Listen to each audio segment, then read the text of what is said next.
Bärli traut der Sophia seinem preisischen Alten nicht zu, dass er einen Bullock gescheit repariert, und drum lässt er einen Miche drüber. Es passt aber alles und das Bärli entschuldigt sich bei ihm. Der Gregor schenkt der Leni ein Millehaferl mit ihren Beutel drauf, aber der Philipp haut's zusammen. Drum lässt nachher der ein Neues machen, aber das haut der Gregor zusammen. Am Schluss ist Leni nachher mit einem anderen Haferl zufrieden.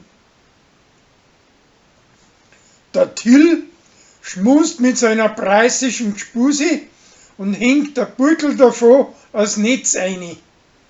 Aber das gefällt ihr nicht und drum hängt so eins ein, wo sie sich anpuzzeln.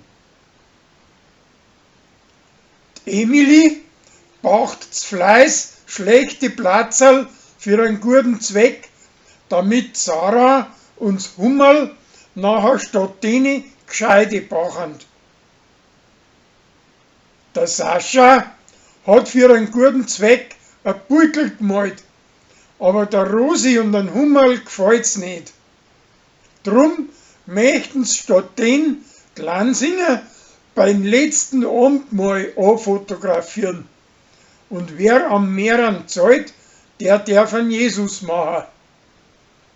Das gefällt aber am Pfarrer nicht und drum machen sie eine Lotterie draus und Leni wird der Jesus. Das Beutel kommt nachher unter den Hammer und die Rosi wird am Meeren und hängt's in den Gemeinsaal rein. Zum Staubsaugen kriegt das Hummerl einen Roboter geschenkt. Aber weil's nicht zurechtkommt damit, gibt sie Sophia mit ihm ab.